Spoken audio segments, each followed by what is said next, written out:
word apologetics. Apologetics are reasoned arguments or writings in justification of something. So what I was being trained for my Bible drills and my scripture memorization and understanding the theology as I was being raised up in as a child, was so that one day I could be a Christian apologetic. And that didn't mean that I was apologizing.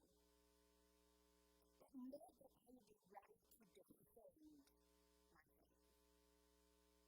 It meant that I would be seasoned and reasoned in being able to tell you, I know what this says, and I have the proof of who it is. This was why I needed to be rooted in my faith, so I could be called upon to defend God. Now, did you hear that call in Kurt's reading of the scripture today? Because this is the scripture that immediately follows Paul's asking that the early church, that the early disciples be transformed in their minds, to be drawn in deep to knowing the truth, being able to discern the will of God for themselves. Did you hear that call? Lord, you've got to be rooted in your faith. Did you hear what comes next? In Kirk was reading today's scripture, let's reread it. It's my favorite thing. Let's reread the scripture this morning. Listen to these words by Paul. After you've been transformed in your minds, that you might discern the will of God. It doesn't say so that you can set out to defend you. It says, then might you let your love be genuine. Hate what is evil. Hold fast to what is good. Love one another with mutual affection. Let do one another in showing honor. Do not let him zeal, be ardent in the spirit, serve the Lord. Rejoice in hope, be patient in suffering, persevere in prayer. Contribute to the needs of the saints and extend hospitality to strangers. Bless those who persecute you. Bless and do not curse them. Rejoice with those who rejoice, and weep with those who weep. Live in harmony with one another. Do not be funny, but associate with the lowly, and do not claim to be wiser than you are. Do not repay anyone evil for evil, but take thought for what is noble in the sight of all, and is peaceable. So far as it depends on you, live peaceably with all. This is very different from the calling that I had and why I was to be rooted in the faith. It's still very different than a call to be sort of a soldier and a defender of the gospel. This feels like a call to be neighborly.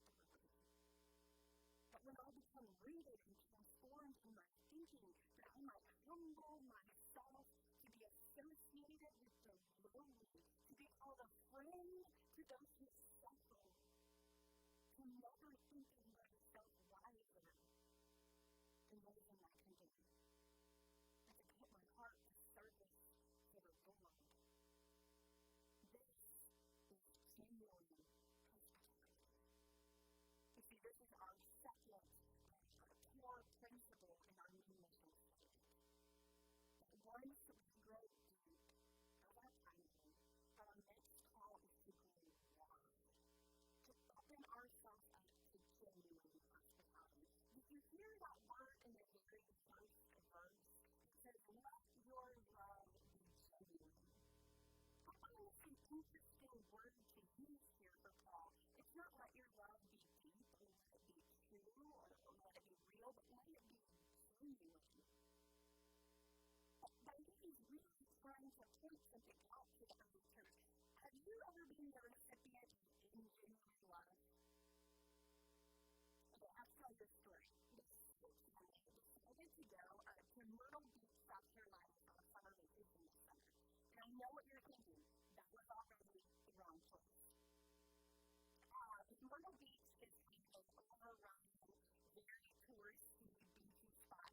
But we had a 16-year-old in the back row, so it just really seemed like the perfect summer to go do the cheesy beach things and take pictures with your head right through the coaster. And it just really seemed like the perfect time. So I did decide to, because I learned about Myrtle Beach, to do a lot of research on where we would stay. Because, again, there are not so good places to stay, and there are nicer places to stay in Myrtle Beach. So I did a lot of research, and finally on Vrbo, I found this great little 2-bedroom condo. I thought, oh, this looks really nice. We'll stay there. So we drive up to the condo, and we're excited to get out of the car. I go, and I'm walking into the room where the front desk is. And as soon as I walk through the door, the woman behind the counter says, "Are you Mrs. Smith? I'm well known in Myrtle Beach, South Carolina. This is amazing. I said, "We stopped right here." And she said, "We have been waiting for you to welcome you. We're so glad you're here." And I was like, "Oh, thank you." And she led us to our room. It was beautiful. It was wonderful. And as she's leaving, after she took us in, she goes, "Can I set up some chairs and umbrellas for you on the beach tomorrow?" I said, "Of course you can." Oh my goodness, I found the diamond in the rough. This is going to be the best vacation ever. And then we got a call on our room phone at about 7 a.m. the next morning. Mrs. and Mrs. said, "We would love to invite you for a little 2-hour conversation. We would love to invite you to join the Home Sweet family." I had rented on Vrbo a timeshare without knowing. So we got caught in sort of the timeshare limbo, right, where they want you to come for 2 hours just to talk to you about how wonderful that place was. And it was lovely. But as soon as we said no to the 2-hour conversation meeting, we didn't get any more umbrellas on the beach. So while it wasn't just the love that we were shown that when we checked in, we were sort of reason, and we're trying to sell us something, right? Have you ever been a recipient of things that you love? But I keep thinking, well, why is Paul using this for the early church? Surely the early church isn't going around shallowly loving people so that they might join the early church with their sons and their families. Surely the early church isn't going around just being really genuinely hospitable so that other people might come and join the mission. Surely. And maybe it's been this way all along. Briefly last week, I told you that my family and I were in the hospital over here at Medical City. Didn't know Father suffered 2 small strokes. So I have to tell you, Medical City Dayton is the only trauma 2-level hospital in our area. So they are just inundated with the toughest of the toughest cases. They are an amazing hospital with amazing doctors, and I am so grateful that we have them very close to us. But the thing is, the only level 2 trauma hospital in the area, once they get cases in and kind of cleared the emergency side of it, which they did, they brought my father in and they saw him immediately to make sure that he was not in immediate danger. He met with some of the best neurologists, cardiologists in the hospital. But once they had kind of cleared him past the emergency level, then it was harder to kind of get what we needed, right? We tried to get put in a different room. And so as we were working towards the end of getting him checked out, he was seeing his neurologist early on Wednesday morning, and they said he could go and do big phones. It was about 9:30 in the morning. And he said that he didn't even need to put in a lunch order because he would be home at lunch. I was talking about putting chicken lunch order here, and because we thought, hey, lunch with him, and then the clock kept ticking and ticking and ticking. About 4 o'clock rolled around, and I knew, a lot of people are going home at 5. And so I started to use my persuasive personality to kind to get some of the things moving that needed to get moving. Well, he had a nurse on his charge who had to do a 12-hour shift nurse, and she had been at his bed. She got there before I did that morning. She had been there with my dad all day long. And when she started to see my dad turn, he started to lose hope, thinking he was going to be there another night. He just really wanted to go home at this point. There'd been a lot of hard moves over a couple of days, and he really just wanted to get in his bed and drink from his coffee mug, you know. And so he started to see the disappointment return on his face about 4:30. And she stayed until she was the one who pushed him into the parking lot to the car at 8:30 that night.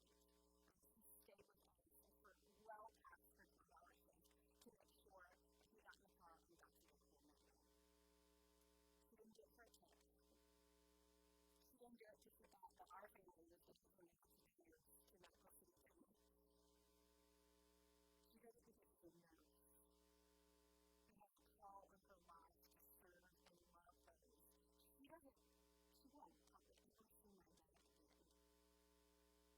But she stayed because she was living out of a genuine life, a genuine idea of what true hospitality means. Have you noticed the root in the word hospitality? It's hospitality. Have you ever thought about a hospital being a hospitable place? Sometimes we think it's one of the least hospitable places, but first of all, the coffee is awful. And isn't that the first mark of hospitality, that they have good coffee? The lighting is bad. I won't give you any stars for atmosphere. Really, I just never think of a hospital as being a place of hospitality. But if I'm in trouble, if I find myself hurting or broken, what's the first place I'm going to go? Because I've been told that there are people there who will help me, that there are healers who work there. The hospital is the first place of great hospitality. I think, church, that we've missed the point of what we are supposed to be doing here in this place. You see, Paul's call to the early church, as he tells them to let their love be genuine, he goes on to say, persevere in prayer for those who come to you. Sit with those who are weeping and with those who are rejoicing. Take time to spend with the lowly. Don't ever mark yourself smarter than anyone in the room, that they might feel safe and comfortable to tell you their truth. Be genuinely hospitable. I started to think about some of the conversations I've had as I've been on church plants. So we call, when you're starting a new church, we call it a church plant, right? We're planting a new church. And I've been on several of these church planting committees, and one of the things we talk about a lot is hospitality. And the conversations are all about, it really could be that we're opening up a coffee shop at church. And we have the right to furniture. Is our logo going to be noticed? Is it cool? Are people going to come? Do we have the right music playing? Are we ready to welcome well? Do we have good lighting? What is space? These are the things that ring in our heads of being hospitable at church. But I wonder, as we are planting new ministries, the question should rather be, are we going to have AA? Should we start an Alcoholics Anonymous group first before we ever preach a message? Because we know that there are people who are struggling in our community. Have we been trained for what happens when a victim of domestic violence comes through our doors? Because we set up and say we're a church. We have to be ready when hurting people come. We've got to be prepared. We've got to be trained. And ready to bring in families who are affected by pain and suicide. Have we read? Have we been trained? Are we ready to serve the needs of those who are suffering among us? Have we been a hospitality church? It's our hospital.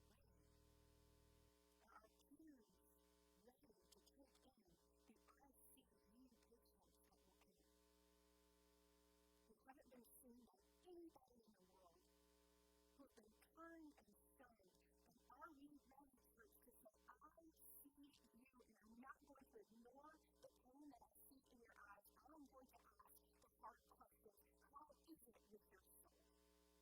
Because I see a pain that I recognize in the sense of family. I'm so glad that you found what I found here. And we as a church are ready. We are ready to support you and meet you where you are at. Because we have got a strong connection with the healer who heals all wounds. And we want you, church, to open ourselves wide with genuine hospitality.